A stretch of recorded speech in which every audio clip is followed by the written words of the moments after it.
Aujourd'hui, dans Occasion à saisir, une voiture que nous pensions inaccessible. C'est pas une acquisition ordinaire. C'est une voiture très rare.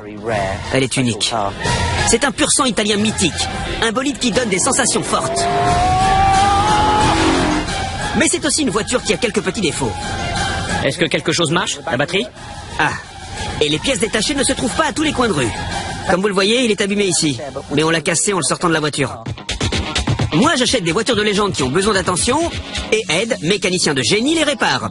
Ensuite, on les revend en espérant faire un bénéfice. La Lamborghini Huraco. Conçu par Marcello Gandini, à qui on doit également la légendaire Countach, ce modèle était destiné à rivaliser avec la Ferrari Dino. Avec un moteur ultra performant, un 2,5 litres V8 qui délivre 220 chevaux, la Lamborghini Huraco passe de 0 à 100 en moins de 7 secondes et peut atteindre une vitesse maximale de 240 km/h. C'était des chiffres magiques lorsqu'elle est sortie dans les années 70. Aujourd'hui, j'ai bien l'intention de m'approprier un peu de cette magie. Moins de 800 exemplaires ont été produits.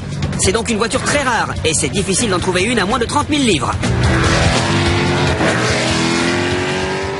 J'ai bien réfléchi. On doit acheter une Lamborghini Huraco et il y a deux raisons à cela. D'abord, c'est une Lamborghini et on n'en a jamais eu dans l'atelier. Ensuite, Lamborghini fête son 50e anniversaire, ce qui veut dire que les prix sont à la hausse. Le seul problème, c'est que ce sont plutôt des bolides de rockstar et je ne suis pas sûr d'avoir les mêmes moyens. Cela fait des mois que je guette les annonces pour une Huraco. Mais les modèles en bon état sont très chers et mon budget ne dépasse pas 20 000 livres.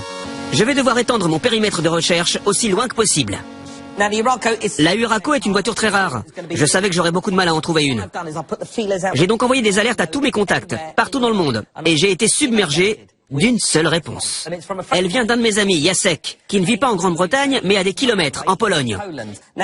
Il m'a envoyé la vidéo d'une voiture qu'il a trouvée enfermée dans une grange, quelque part en Pologne.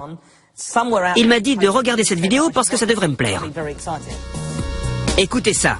Cette Huraco est à vendre 25 000 €, ce qui est très abordable. Et apparemment, c'est l'un des 25 premiers modèles sortis de l'usine. La voiture se trouve actuellement dans un entrepôt et elle n'a pas roulé depuis 6 ans. Au revoir.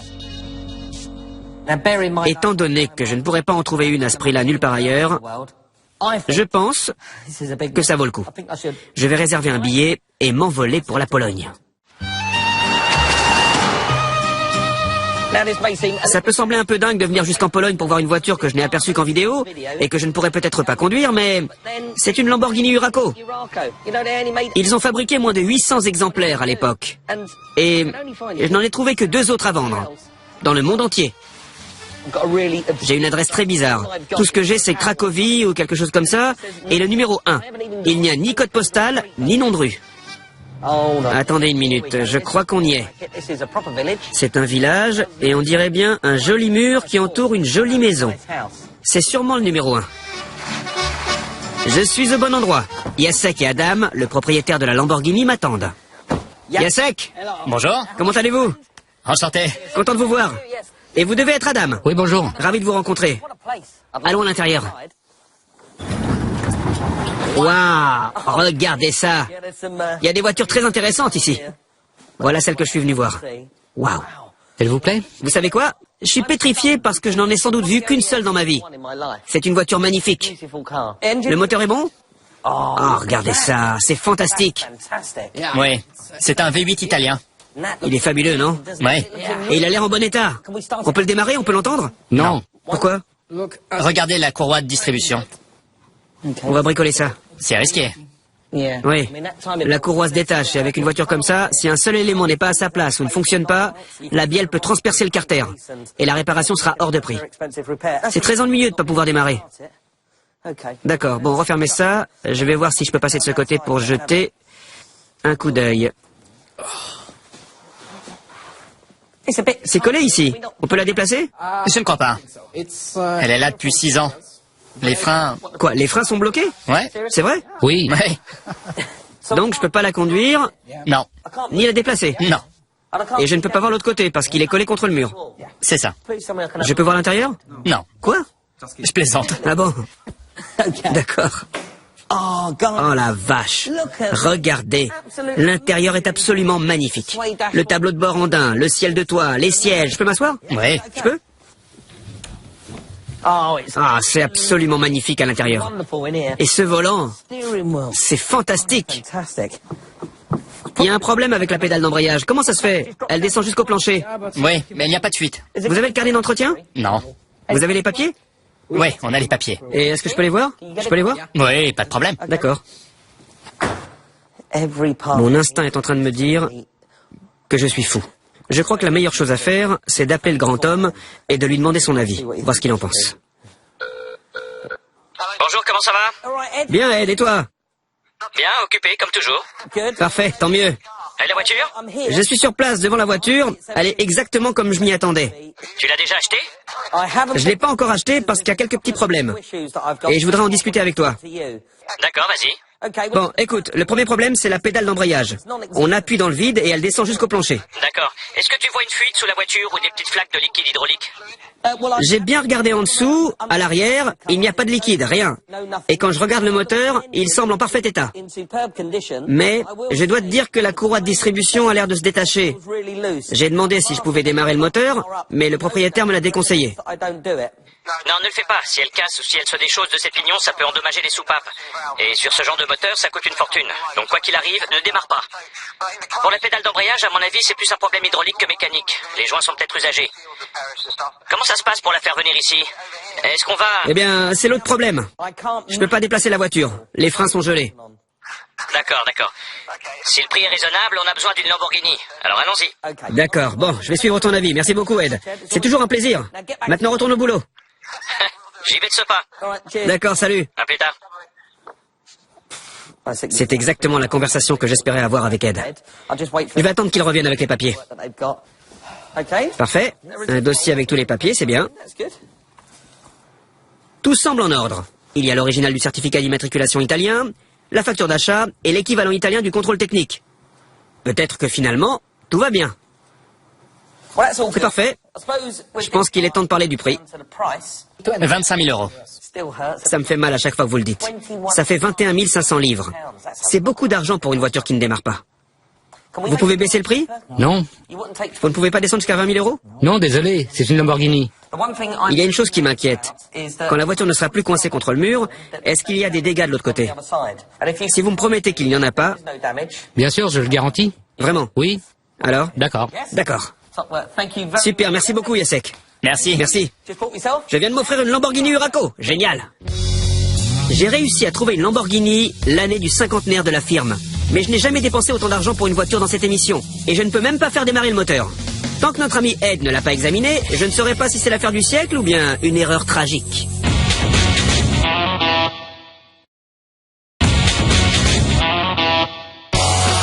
Je me trouve en Pologne, et pour le 50e anniversaire de Lamborghini, je me suis offert un modèle très rare de la marque. Une Huraco pour seulement 21 500 livres. D'accord? Super. L'ennui, c'est que je ne peux pas la conduire. En fait, elle ne peut même pas démarrer. Et comme les freins sont hors d'état, je ne peux pas la pousser non plus.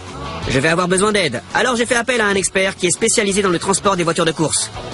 Je ne sais pas s'il pourra remorquer ma Lamborghini, mais une chose est sûre, ce ne sera pas donné. Bonjour Andy, Mike.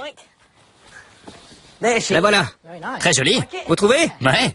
Belle voiture, non? En effet. L'ennui, c'est qu'elle est collée contre ce mur. On peut la bouger? Non, on peut pas la bouger parce que les freins sont bloqués. Il va falloir la soulever pour la sortir de là. Ça va être serré, mais intéressant. L'opération consiste à soulever les roues avec une plateforme mobile, un peu comme le font les camions de la fourrière. Je n'ai qu'une hâte, décoller notre Lamborghini de ce mur qui semble très abrasif. La peinture d'origine court un très grave danger. Andy, on l'a soulevée et ça l'a penchée contre le mur. Elle est à quelques millimètres. Impossible de glisser les roulettes sous les roues, qui sont coincées contre le mur. Nous allons donc utiliser des cales que nous allons mettre sous les pneus. Pour sauver notre Huraco, il va falloir employer la force. Tirez! J'arrive à passer de ce côté de la voiture. Et pour ne rien arranger, le moteur est situé à l'arrière sur cette voiture. On va devoir lui faire un demi-tour complet pour la mettre sur la remorque, de manière à avoir une meilleure répartition du poids. Avec les 4 roues sur les plateformes mobiles, ça nous laisse peu de marge pour manœuvrer. Jusqu'ici, tout va bien. On ne peut pas faire rouler la voiture comme ça dans la remorque, elle est trop étroite. On va donc se servir des cales et d'un treuil.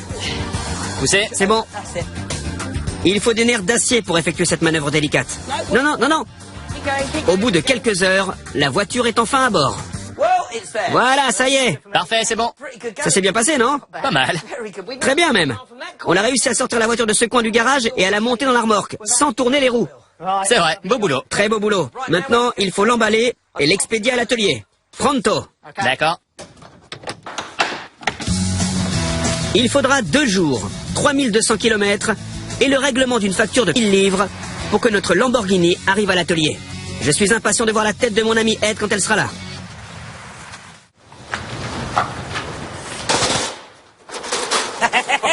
Fantastique. Elle est enfin arrivée, la voilà.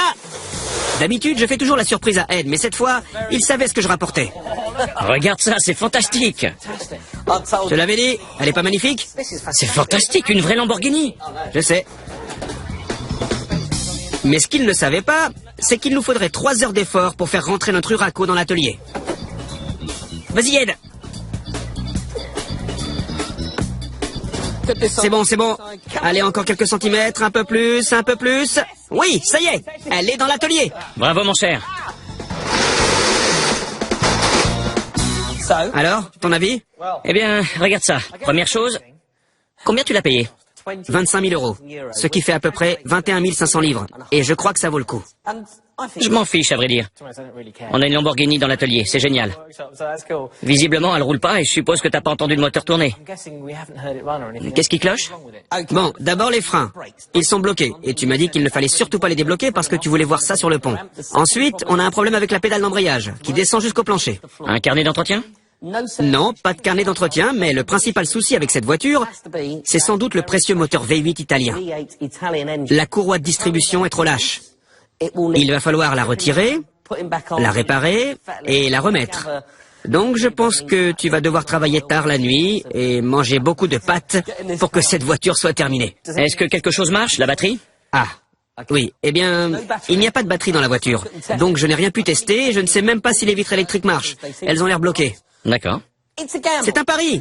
Mais regarde là, on a enfin une Lamborghini dans l'atelier. Et en plus, je suis certain qu'après les réparations, avec tes doigts de fée, on redonnera tout son attrait à cette voiture et on récoltera un bénéfice à coup sûr. Alors, bonne chance. C'est vraiment un instant à savourer. Enfin un bolide dans l'atelier de China. C'est un privilège incroyable, surtout l'année du 50e anniversaire de Lamborghini, de pouvoir travailler sur une Huraco. Je suis totalement d'accord avec Mike. Il fallait acheter cette voiture qui ne roule pas. Mais c'est un vrai défi, parce que si belle soit-elle, il faut pouvoir conduire cette voiture extraordinaire. Et comme toujours, j'ai du pain sur la planche. Le moteur va me demander beaucoup de travail. C'est donc par là que je vais commencer. Avec un embrayage défaillant et une courroie de distribution sur le point de lâcher, si je démarre le moteur, ça peut le détruire. Regardez ça. C'est un 2,5 litres V8 Lamborghini. Il est magnifique vu de l'extérieur, mais malheureusement, on ne sait rien de son histoire. Et avant que je me risque à le démarrer, je veux m'assurer que tout fonctionne. Je vais changer la courroie, voir ce qui ne va pas avec l'allumage. En fait, je vais regarder tout ce qui doit être réparé ou changé avant de faire revenir ce petit monstre à la vie. Démonter le moteur d'une Lamborghini nécessite au moins une journée de travail. Et un garagiste vous demandera environ 2000 livres pour le faire. Je vais m'y attaquer moi-même, en commençant par le haut. Je déconnecte le filtre à air et les branchements électriques. Ensuite, je vidange le système de refroidissement. Maintenant que je suis en dessous, je crois que j'ai repéré d'où vient le problème d'embrayage. Si on regarde le long de ce tuyau tressé, on voit qu'il y a une accumulation de liquide hydraulique qui goutte à l'extrémité. Quand je suis l'humidité tout le long du câble, il me semble qu'elle s'arrête à mi-chemin. Il doit y avoir une fuite sur toute cette moitié. J'ai mon petit miroir. Comme je m'y attendais, le câble est percé à l'endroit où il touche le châssis. Et quand on appuie sur la pédale, le liquide fuit. C'est pour ça que la pédale descend jusqu'au plancher sans actionner l'embrayage lui-même. Donc quoi qu'il arrive, il faut réparer ce câble. Mais ça, je ne pourrai le faire que lorsque le moteur sera dehors. Je démonte l'arbre de transmission, puis je m'attaque au sous-châssis. Le moteur et la boîte de vitesse vont donc sortir en un seul bloc. Comme toujours, je démonte le moteur par étapes, au cas où j'aurais raté des câbles ou des tuyaux. Je prends beaucoup de précautions, alors ce serait dommage d'abîmer quelque chose. Et voilà. C'est fantastique. C'est le cœur de la bête. Ça valait bien tous les efforts pour le sortir. Sur le côté du moteur, on a la boîte de vitesse. Je dois régler le problème d'embrayage. On sait déjà que ce câble est percé. On voit un peu mieux les dégâts ici. Mais c'est une pièce particulière, on ne la trouve que sur les Lamborghini Huraco. Donc ça va être très difficile d'en trouver une. Et je vous parie qu'elle sera très chère. Mais ce n'est pas mon problème. Je vais charger Mike de régler ça. Je l'enlève. Mais pendant que je coupais le câble avec une scie, il m'a semblé qu'il manquait quelque chose à l'extérieur du carter d'embrayage. Alors j'ai creusé pour voir de quoi il s'agissait. Il y a une sorte de fente. Et normalement, il devrait y avoir une espèce de ressort qui enclenche le carter d'embrayage chaque fois qu'on appuie sur la pédale. Donc, d'après ce que je vois, il y a sans doute à l'intérieur de la cloche d'embrayage un ressort. Le seul moyen de le savoir, c'est de démonter la boîte de vitesse. Et pas de panique. Ce n'est pas une folie, parce que ce n'est pas seulement pour le ressort. C'est logique, après avoir fait tout ça pour sortir le moteur de la voiture, de vérifier l'état de l'embrayage. Je dois donc séparer la boîte de vitesse du moteur. Étant donné la façon dont j'ai sorti le bloc moteur, je dois maintenant enlever l'arrière du sous-châssis, ce qui veut dire dévisser le système d'échappement. Puis soulever le bloc et retirer le sous-châssis.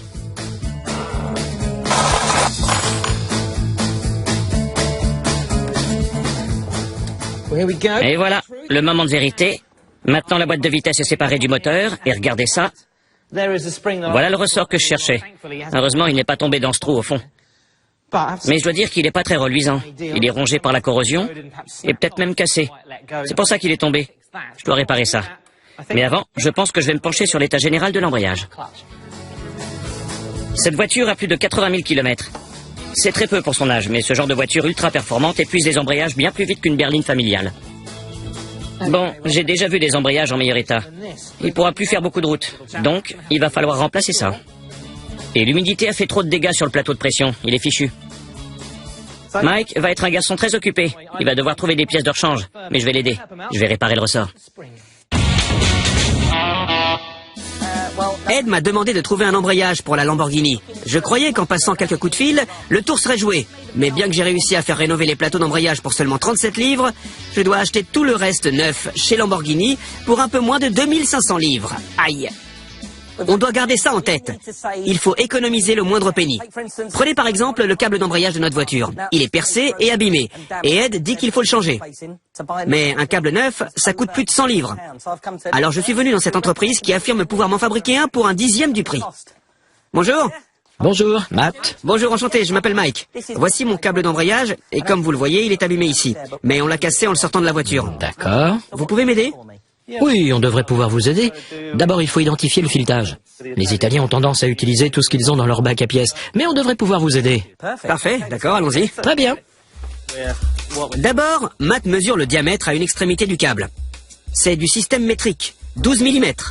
À l'autre bout, c'est du filetage UNF, une mesure britannique. Et ce n'est pas la même taille. Ce sont donc plusieurs pièces qui ont été assemblées. Donc, on va mettre ce filetage à l'extrémité du tuyau à la place de celui-là. Oui. Et ce filetage de l'autre côté à la place de celui-ci. Et le câble, vous avez besoin de le mesurer pour connaître le diamètre ? D'après mes années d'expérience, je n'ai qu'à le regarder pour savoir quelle est sa taille. Donc ce sera celui-ci. Comme vous le voyez, c'est pratiquement le même. C'est exactement le même. Oui. Ensuite, on mesure le tuyau, on le coupe, et c'est bon. Matt me confie le soin de découper le câble. Et même moi, j'y arrive. Très bien. Ici, on a la machine à sertir. Mettez les lunettes. Oui, d'accord. Et tout simplement, cette machine va écraser le câble sur la cosse et ça va les souder. Ça va les souder. Mais il faut le mettre au bon endroit. Pour fixer les embouts du câble, Matt les place à la main. Puis la machine se charge de sertir le métal comme il convient. Et voilà. Ça y est, c'est fini ? C'est fini. C'est fantastique. Donc voici mon nouveau câble d'embrayage pour ma Lamborghini Huraco. Oui, il ne reste plus qu'à fixer cet adaptateur au bout pour que ça corresponde. Et c'est bon. Fabuleux. Ça va coûter combien ? Oh, Mike, ça vous fera 25 livres. 25 livres seulement pour ça ? C'est fantastique. Merci beaucoup, Mathieu. Je vous en prie. J'ai hâte de rapporter ça à l'atelier. Notre Lamborghini est d'une beauté à couper le souffle. Mais elle a besoin d'amour et de tendresse. Nous avons déjà passé beaucoup de temps sur ce projet, qui n'a même pas encore pris tournure, mais comme on dit, si tu ne peux pas te permettre de perdre, ne joue pas. Pourtant, je devais miser sur cette voiture.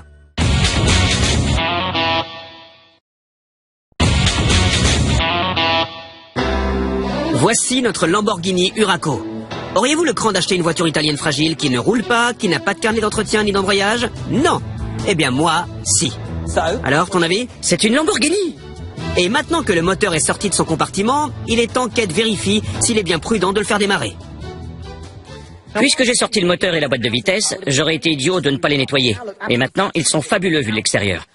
Mais je vais devoir faire une révision complète pour être certain que lorsque je vais le faire démarrer pour la première fois, le moteur sera en parfaite condition à l'intérieur. Il s'agit bien de remplacer la vieille courroie de distribution. Si elle casse alors que le moteur tourne, ça peut provoquer de sérieux dégâts. Pour accéder à la courroie, je dois enlever ces petites plaques essuie-eau. Et pour ça, je dois démonter le système de climatisation. Sur les voitures de cet âge, la plupart des systèmes de climatisation sont démontés parce qu'ils ne fonctionnent pas. J'espère que ce n'est pas le cas du nôtre et que je ne serai pas obligé de le jeter. Mais avant de commencer, je dois le dépressuriser. C'est une obligation légale et une mesure de sécurité. Quand le moteur est en marche, le vilebrequin tourne, faisant monter et descendre les pistons dans les cylindres. Mais la courroie de distribution tourne aussi, ouvrant et fermant les soupapes à l'intérieur des cylindres. Il y a deux sortes de moteurs, à interférence et sans interférence.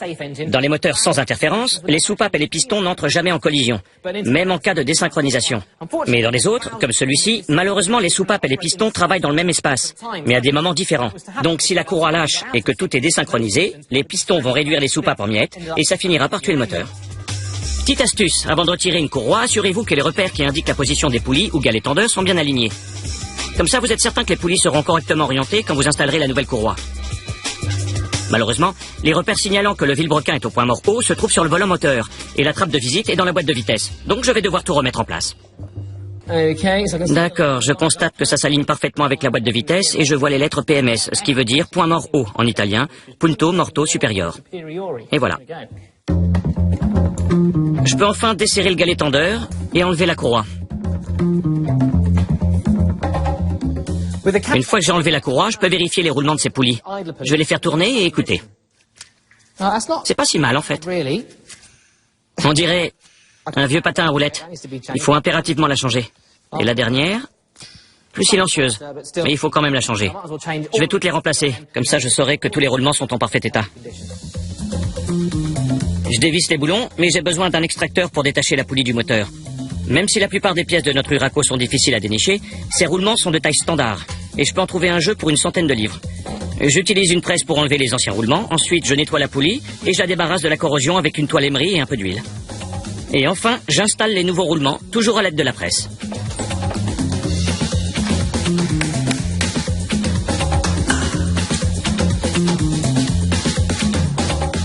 Voilà, j'ai des roulements neufs dans ces trois petites poulies folles, et si je les tourne, on n'entend absolument rien, parce qu'elles tournent à la perfection, ce qui est fantastique. Quand je vais mettre la nouvelle courroie, on saura si le tout fonctionne à la perfection. Un moteur Lamborghini n'a pas seulement besoin d'amour et de tendresse, il les mérite. J'installe la nouvelle courroie, je fais tourner une ou deux fois la poulie, je regarde si les repères correspondent, et c'est le cas. Et avant de remonter le moteur, j'effectue une révision complète. Je vérifie les bouchons, la tête d'allumage et le filtre à air. Je ne peux même pas faire une pause après ça, parce qu'un colis vient d'arriver de la part de Mike. J'ai un kit d'embrayage au grand complet et un plateau d'embrayage refait à neuf. La facture est extrêmement salée, 2500 livres. Au moins, le câble hydraulique que Mike a commandé nous revient beaucoup moins cher, 25 livres. Il m'a fallu des heures pour démonter le moteur, mais avec toutes les pièces sur l'établi, je réussis à installer l'embrayage en moins de 2 heures, sans oublier le ressort manquant. Bon, maintenant que le problème d'embrayage est réglé, je n'ai plus qu'à remettre la boîte de vitesse sur le moteur sur le sous-châssis, et le sous-châssis sur la voiture. Fantastique.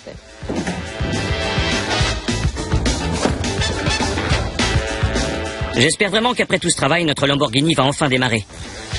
Sinon, ce sera la plus grosse erreur de notre vie. Monsieur Brewer a promis d'être présent pour la cérémonie, quand on pourra enfin savoir si notre moteur tourne.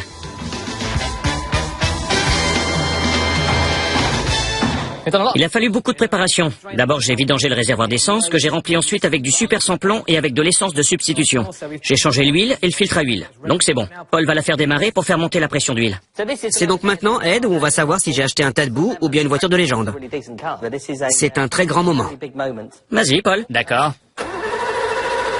C'est normal, non? Ouais. Quand il l'arrête? On a une pression d'huile, parfait. Arrête.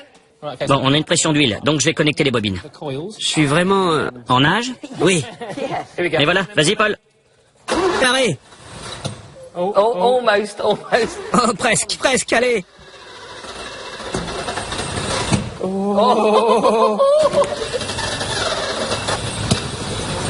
Oui. Bon sang, c'est fabuleux. Quel soulagement. Tu peux pas savoir ce que je ressens. Waouh. Bon. Eh ben, t'as plus qu'à terminer. Ouais. C'est une grande nouvelle. Le moteur de notre Lamborghini tourne bien. Mais j'ai encore un peu de travail. Dans les moteurs à injection modernes, il y a un ordinateur qui fait en sorte que le mélange air-carburant soit idéal. Mais dans cette Lamborghini, le moteur est équipé de 4 carburateurs double corps. Et le réglage, pour que ces petites merveilles fonctionnent, est une forme d'art. J'ai donc décidé de faire appel à un spécialiste, dont le travail consiste à entretenir des bolides italiens pour un célèbre collectionneur. Je n'ai plus qu'à enlever les boîtiers des filtres à air pour qu'on puisse accéder au carburateur. Bon, les carburateurs sont accessibles. J'ai branché le système d'échappement. Tout ce qu'il me faut, c'est un spécialiste. Tim? Bonjour. Comment vas-tu? Très bien. Bon, j'ai besoin de régler ces petites choses, ou de les équilibrer. Par quoi on commence? D'abord, avant toute chose, on règle le calage d'allumage. D'accord. Donc pour ça, il faut regarder en dessous de la voiture. Sur les voitures modernes, l'unité de contrôle du moteur est préprogrammée. Mais avec cette voiture, le calage de l'allumeur peut être effectué en faisant tourner le distributeur au ralenti, avec le contrôle d'une lampe stroboscopique. Tim, t'es prêt? Oui, Ed. Qu'est-ce que ça donne? On a 36 degrés. D'accord, donc je vais essayer... C'est le bon sens? Oui, c'est le bon sens, Ed. Ça descend. Et maintenant? 26 degrés. On est à 26. On doit descendre à 18. Et maintenant? J'ai 22 degrés, Ed. 22. Je vais tourner ça tout doucement. On en est où? On a 14 degrés. 14. Je reviens en arrière. Et voilà. Avec un peu de chance, ça donne quoi? 18 degrés, bingo. 18. Fantastique. C'est exactement ce qu'il nous faut pour le calage d'allumage. Maintenant, je peux fixer le distributeur et ensuite on pourra reprendre le travail en cours. Le réglage des carburateurs. Tim utilise un compteur pour mesurer le débit de l'air qui arrive dans chaque starter. On règle l'équilibre entre les rangées avant et arrière en ajustant la vis de ralenti qui agit sur toute la rangée de cylindres. Tout ce côté est un peu plus bas. Oui, il va falloir augmenter. Donc pour ça, on va placer le compteur sur ce côté. Ça, c'est la vis de ralenti. D'accord. Elle est derrière la rangée arrière. On va revérifier ce côté. On peut en avoir un peu plus en fait.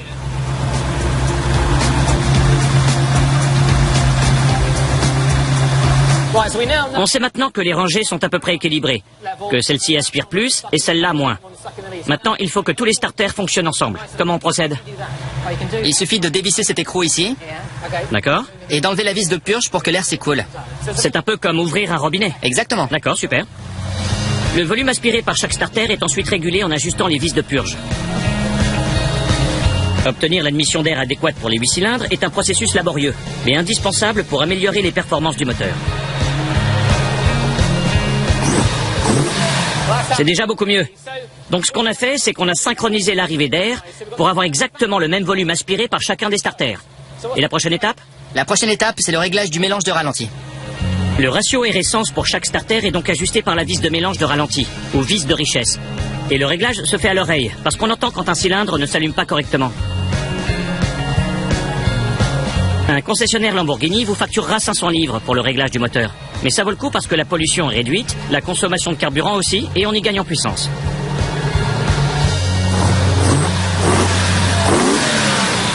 Le bruit est fabuleux. Je suis content. Fantastique, merci beaucoup Tim. Ça peut sembler bien plus fastidieux que de brancher un ordinateur sur une voiture moderne. Mais on touche au cœur même de notre Lamborghini. Et ces petits réglages précis vont faire toute la différence sur la route. Nous avons franchi une étape importante dans la restauration de notre bolide. Il est temps de savoir si notre investissement, qui atteint plus de 25 000 livres, va s'avérer rentable.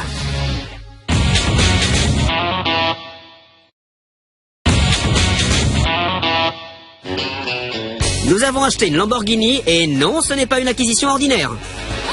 Bon sang, c'est fabuleux! Grâce à des nuits de labeur et à quelques dépenses supplémentaires, aide à réviser le moteur et réparer la transmission de notre bolide. C'est la dernière ligne droite maintenant, celle qui nous mènera vers la récompense. Mais la voiture ne freine toujours pas. Quand Mike a acheté notre Lamborghini, les freins étaient bloqués, ce qui aurait pu être un sérieux problème. Mais entre-temps, la voiture a été transportée jusqu'à l'atelier. Et le voyage doit avoir bien secoué les freins qui ont complètement lâché. Comme ils ont été négligés pendant très longtemps, ça ne peut pas leur avoir fait du bien. Il est temps de leur donner un peu d'amour et de tendresse. Dans un premier temps, il faut vérifier les conduites de frein. Je suis ravi de constater qu'elles sont en bon état, mais le liquide de frein doit être complètement vidangé et remplacé. Les disques sont recouverts d'une couche de rouille, surtout aux endroits de la friction avec les plaquettes. J'ai un excellent nettoyant avec un solvant à base d'eau pour se débarrasser de l'accumulation de poussière toxique. Une fois le nettoyage terminé, je prends un séchoir pour enlever toute l'humidité.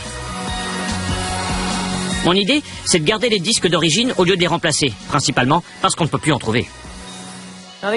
Ces freins ne sont pas en mauvais état.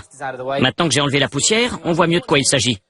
Malheureusement, les disques eux-mêmes sont un peu rouillés à la surface. Il faut les nettoyer.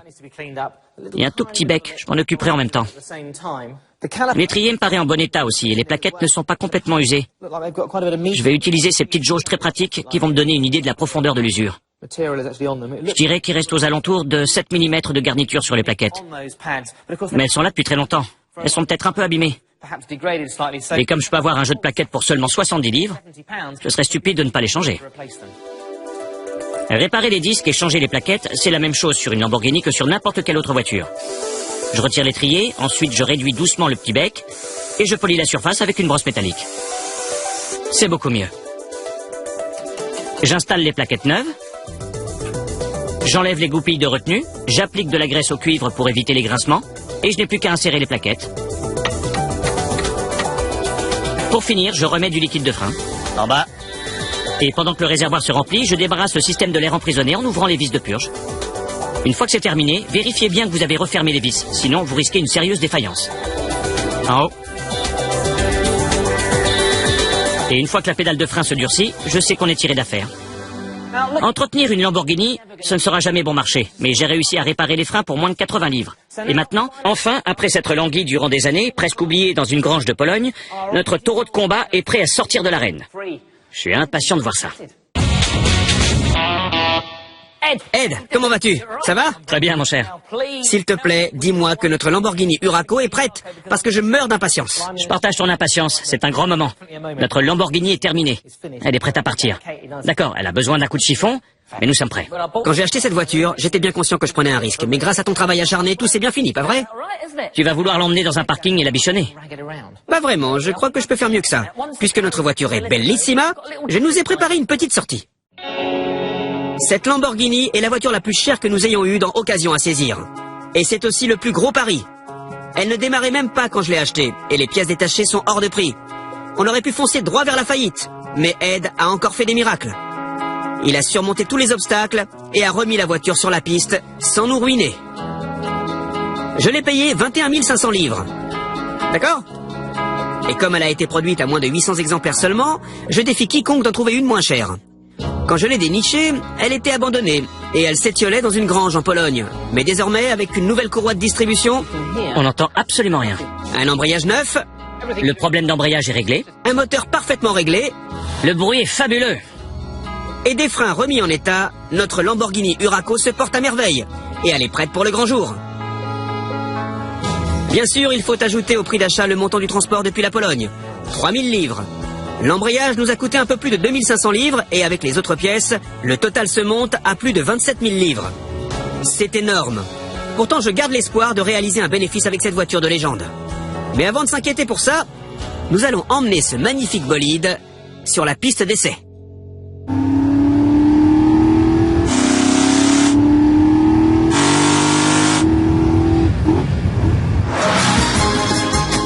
L'Italie, le seul endroit pour conduire une Lamborghini. Ed, quand j'ai acheté cette voiture, je savais que je prenais un gros risque. Je pouvais même pas la faire démarrer, et encore moins la conduire. C'était vraiment une folie, je le reconnais. Allez, arrête le supplice. Comment est la conduite, dis-moi. Eh bien, c'est un peu comme... Oui? Un peu comme... Mais quoi, dis-moi. Absolument fantastique. C'est une voiture extraordinaire, mon vieux, vraiment. Oui. J'arrive pas à croire qu'elle a 40 ans. Et voir un taureau des années 1970 comme moi, en aussi bon état, c'est fabuleux, vraiment. Je dois te dire, Ed, que le bruit de ce V8 est incroyable. Avoir une Lamborghini dans l'atelier, j'en rêvais depuis des années. Bien sûr, il y a eu quelques petits soucis, mais ça a été un tel plaisir. C'est un honneur de l'avoir.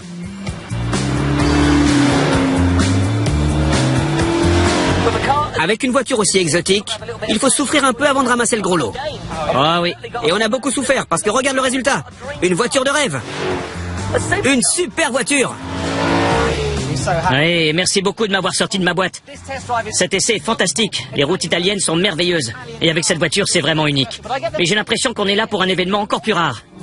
Je ne t'ai pas fait venir ici pour t'offrir un cappuccino. Non, je t'ai fait venir parce que c'est un anniversaire très spécial. En fait, c'est le 50e anniversaire de Lamborghini. Et il va y avoir un défilé, le plus grand rassemblement de Lamborghini au monde. Elles seront 350 à parcourir la ville. Et on va y participer. C'est génial, je pouvais pas espérer mieux. C'est parti pour le grand tour. C'est parti pour le grand tour. Pour célébrer le cinquantenaire de la firme automobile, 350 Lamborghini vont parader à travers l'Italie sur un parcours de 1200 km. Il ne nous reste plus qu'à les trouver. Nous savons qu'elles remontent vers le nord, ralliant Rome à Bologne. Alors nous mettons cap au sud pour les croiser. Soudain, nous sommes cernés par des Lamborghini.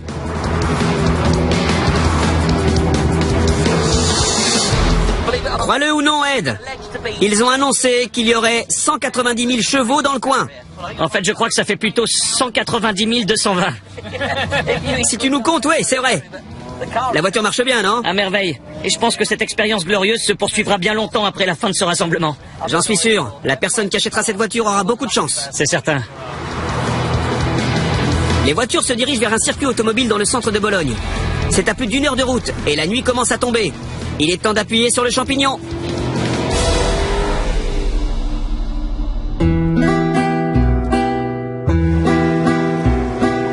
Nous y sommes et le spectacle est grandiose. Nous ne reverrons sans doute jamais autant de Lamborghini rassemblés. L'image est saisissante. Mais il ne faut pas pour autant oublier notre objectif. Gagner de l'argent. À ton avis, combien on va pouvoir la vendre? Crois-moi, une voiture comme cette Lamborghini Huraco, c'est très rare. Ah bon? Oui, il y a 350 Lamborghini ici. Et je n'en ai vu que quelques-unes comme celle-là.